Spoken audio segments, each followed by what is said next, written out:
வணக்கம். நான் இன்னைக்கு வெள்ளை தேங்காய் பண்ண போகிறேன். அது எப்படி பண்ணணும் காமிக்கிறேன். அதுக்கு என்னெல்லாம் வேணும்னு சொல்கிறேன். நான் பதப்படுத்தின அரிசி மாவு தான் எடுத்திருக்கேன். அது 4 கப்பு எடுத்திருக்கேன். இந்த கப்பால் எடுத்திருக்கேன். நீங்கள் எந்த கப்பால் எடுத்தாலும் 4க்கு 1 தான் கணக்கு. 4 கப்பு அரிசி மாவு, 1 கப்பு உளுத்தம்பருப்பை வறுத்து அதை திரித்து வச்சுருக்கேன்.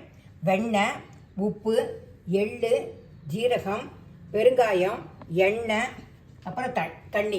இவ்வளோ தான் இதுக்கு வேணும். இதுக்கு எப்படி செய்கிறதுன்னு காமிக்கிறேன். நான் முதல்ல அரிசி மாவு போட்டுக்கிறேன். அதுக்கப்புறம் உளுத்த மாவு, வேணுங்கிற உப்பு, அதுக்கப்புறம் எள்ளு, ஜீரகம், அதுக்கப்புறம் பெருங்காயம்,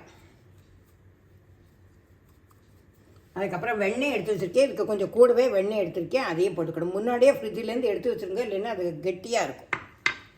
இப்போ நல்லா அதை பிசைஞ்சிட்டும் அதுக்கப்புறம் தண்ணி விட்டு பிசைஞ்சு காமிக்கிறேன். நான் மாவு பிசைஞ்சாச்சு. ரொம்பவும் கெட்டியாக இல்லாமல் ரொம்ப லூஸாகவும் இல்லாமல் இந்த மாதிரி பிசைஞ்சிக்கணும். இதுக்கு தேங்காய் சொப்பு இருக்குது. இதுக்கு இந்த 3 கண் இருக்கும். இதைத்தான் எடுத்துகிட்டு இதில் தான் தேங்காய் பண்ண போகிறேன். 2 பக்கமும் எண்ணெய் இங்கே தடவிக்கணும். சைடில் தடவிட்டால் ஈஸியாக வரும்.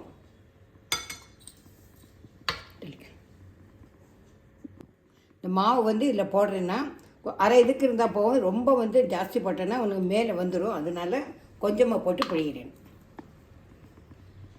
மாவு எண்ணெய் காஞ்சிடுத்து தான் பார்க்குறதுக்கு. ஒரு கொஞ்சோண்டு மாவை போட்டோன்னா அது மேலே எழும்பி வந்தோன்னே எண்ணெய் காஞ்சிடுத்துன்னு அர்த்தம். இன்னும் எண்ணெய் காயலை.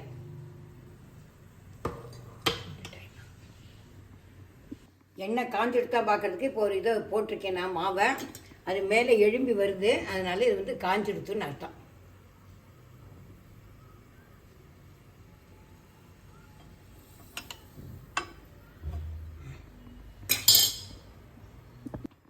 இப்போ தேங்காய் பிழிய போகிறேன். நான்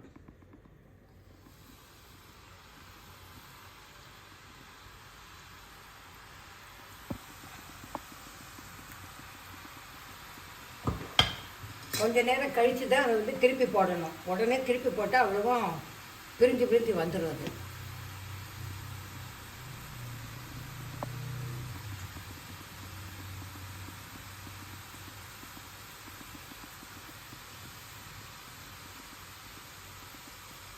இப்போ திருப்பி போடுறேன்.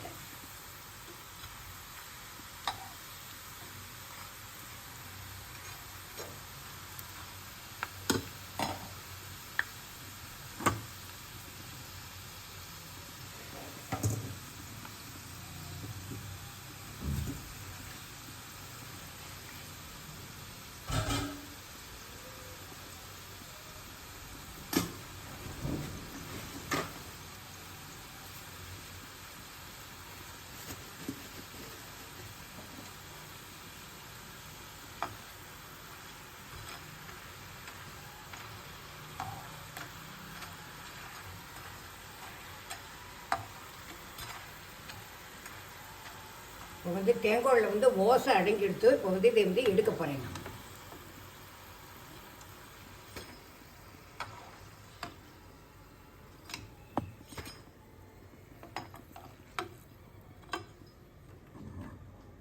தேங்காய் ரெடி ஆகிடுத்து. இதை பண்ணி பார்த்துட்டு எப்படி இருக்குங்கிறது லைக் பண்ணுங்க, ஷேர் பண்ணுங்க, சப்ஸ்கிரைப் பண்ணுங்க. Tata, bye bye.